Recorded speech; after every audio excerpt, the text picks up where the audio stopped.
ઉતારા માલેગામ ઘાટમાં અકસ્માત આઈસર ટેમ્પાએ ખાધી છે પલટી લોખંડના પાઇપ પર ગુજરાત આવતો હતો ટેમ્પો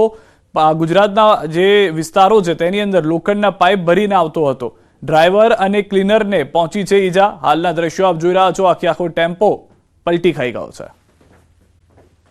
સમાચાર સુરતના ધારાસભ્યએ આયુષ્માન કાર્ડ અપ્રુવલની સમસ્યાને લઈને મુખ્યમંત્રીને ફરી પત્ર લખ્યો છે વરાછાના ધારાસભ્ય કુમાર કાનાણીએ આયુષ્માન કાર્ડમાં લોકોને અપ્રુવલ નહીં મળતાની હાલાકી અંગે મુખ્યમંત્રીને રજૂઆત કરી પત્ર લખી સમસ્યાને હલ કરવાની ધારાસભ્યએ માંગણી કરી ઇમરજન્સી કેસમાં પણ અનેક લોકોના ઓપરેશન અટવાયા હોવાની ધારાસભ્યએ ફરિયાદ કરી છે તો કુમાર કાનાણી તરફથી આ પત્ર લખવામાં આવ્યો છે મુખ્યમંત્રીને અને તેમનું કહેવું છે કે આયુષ્માન કાર્ડ માટે જે અનેક પ્રોસેસ છે તેમાં લોકો ફસાયેલા રહે છે જે સમસ્યા છે તેનો હલ નથી આવી રહ્યો એના માટે નવી એજન્સી આવે નવી એસઓપી બને અને લોકોના કામ અટવાયા કરે ના તો આયુષ્યમાન કાર્ડ એવું છે કે જીવનું જોખમ હોય છે તો મારી માગણી એ જ છે કે કોઈ પણ એજન્સી હોય કે કોઈ પણ નવી એસઓપી હોય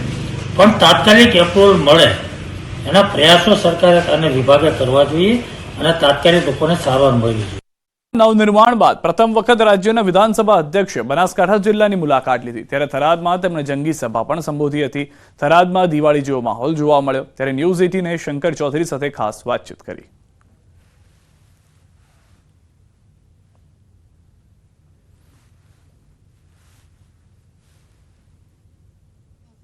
બનાસકાંઠા જિલ્લામાંથી થરાદ જિલ્લાનું નવનિર્માણ થતા ખુશીનો માહોલ લોકોમાં છે દિવાળી જેવો માહોલ જોવા મળી રહ્યો છે થરાદના ધારાસભ્ય અને વિધાનસભા અધ્યક્ષ શંકરભાઈ ચૌધરી જ્યારે થરાદ પહોંચ્યા છે ત્યારે લોકોમાં ખુશીનો માહોલ છે સીધી જ વાત કરીશું અધ્યક્ષ સાહેબ જોડે સાહેબ શું કહેશો કેટલો હવે વિકાસ થશે આ નવા જિલ્લાનું નિર્માણ થયું છે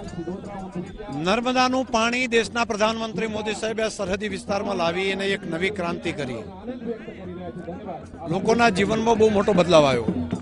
શાળા પ્રવેશ ઉત્સવના કારણે જે પ્રમાણે બદલાવ આવ્યો જે પ્રમાણે આ વિસ્તારની અંદર 108 સહિત હોસ્પિટલોની વ્યવસ્થા કરી એના કારણે જે ફાયદો થયો નવા જિલ્લાના નિર્માણ થકી આ સરહદી વિસ્તારના વિકાસના દરવાજા ઓર તેજ ગતિથી ખુલી જશે અત્યારે 8 તાલુકાઓ અને 4 નગરપાલિકાઓ છે શું વધુ તાલુકાઓ બનશે વધુ નગરપાલિકાઓ બનશે જિલ્લામાં આવનારા સમયમાં જેવી જરૂરિયાત હશે એ પ્રમાણે એને પણ આગળ વધારીશું અત્યારે ભારતમાલા અને નાણી એરપોર્ટની વાત છે બીજા કયા એવા વિકાસના કામો થશે જ્યાંથી સીધા દિલ્હી પણ અહીંથી જલ્દી પહોંચી શકાશે અને અમદાવાદ અને ગાંધીનગર પણ પહોંચી નવો જે રસ્તો બની રહ્યો છે એના કારણે કરીને અમદાવાદ માત્ર 2 કલાકમાં પહોંચી શકાય એવી વ્યવસ્થા થશે ખાસ કરીને ભારતમાલા જે બન્યું છે એ અમૃતસરથી કરી અને અહીંયા કંડલા સુધીનો જે બની ગયો છે ભારતમાલા એ તો તૈયાર થઈ ગયું છે એટલે એ બંનેની કનેક્ટિવિટી અને સાથે સાથે એરપોર્ટ જે બન્યું છે એનો રનવે પણ બહુ મોટા પ્રમાણમાં મોટો છે એનો પણ બહુ મોટો ફાયદો બનાસકાંઠા અને આ સરહદી વાવ થરાદ જિલ્લાને પણ થશે કિશોર દુવર થરાદ વાવ પટેલ મુદ્દે લાલજી પટેલનું નિવેદન કરસન પટેલનું નિવેદન થોડા ઘણા અંશે યોગ્ય પાટીદાર આંદોલન થકી અનેક લોકો નેતા બની ગયા પાટીદાર આંદોલનથી સમાજને ફાયદો થયો અનેક યુવાનોને સરકારી લાભ મળ્યા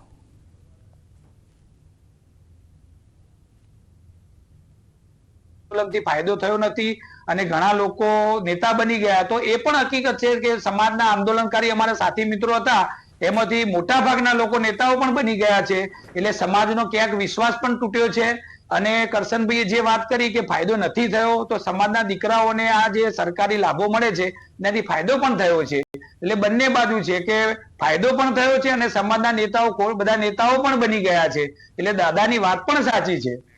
પ્રદૂષણ મામલે જીપીસીબી દ્વારા તપાસમાં ઇન્ડિયન કોસ્ટગાર્ડ તેમજ વીટીએસ એજન્સીને જોડવામાં આવી હતી અલંગ અને સરતાનપર બંદર વચ્ચે ગત 19 ડિસેમ્બરે દરિયામાં 7 નોટિકલ માઇલ જેટલું ઓઇલ પ્રવાહી ફેલાયું જેના કારણે અસંખ્ય જળચર જીવસૃષ્ટિના મૃત્યુ થયા સમગ્ર મામલે મોટો ખુલાસો થયો કે આ ઓઇલ મટીરિયલ અલંગના પ્લોટ નંબર 35 લીલા શિપ રિસાયકલમાંથી દરિયામાં ફેલાયું હતું આ ઓઇલ પ્રવાહી દરિયામાં ફેલાઈ જવાને કારણે સરતાનપર બંદરમાં માછીમારોના વ્યવસાય પર મોટો ફટકો પડ્યો છે મોટી સંખ્યામાં માછીમારો ભાવનગર કલેક્ટર કચેરી રજૂઆત કરવા પહોંચ્યા માછીમારોના જણાવ્યા મુજબ જ્યાં સુધી દરિયાનું પાણી શુદ્ધ નહીં થાય ત્યાં સુધી માછીમારી શક્ય નથી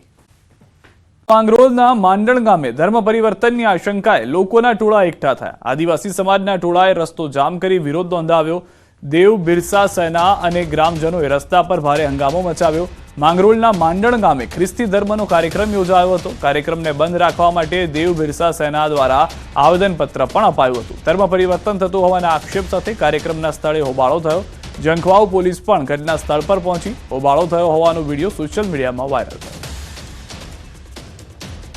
દ્રશ્યોમાં પણ આપ જોઈ રહ્યા છો કે જે હોબાળો થયો છે તે ભારે જોવા મળી રહ્યો છે. સૌથી વધારે મહત્વની વાત કે જે હાલમાં દ્રશ્યોની અંદર દેવ બિરસા સેના દ્વારા આ આદિવાસી લોકોએ રસ્તો રોકી સૂત્રોચ્ચાર કર્યા હોવાની જાણકારી છે. પોલીસ ત્યાં આગળ પહોંચી હતી. ખ્રિસ્તી ધર્મના કાર્યક્રમ સમયે હંગામો થયો હોવાની જાણકારી મળી રહી છે. મુખ્ય કારણ શું હતું તે હજી જાણવા નથી મળ્યું. પોલીસ પણ તપાસમાં લાગી છે.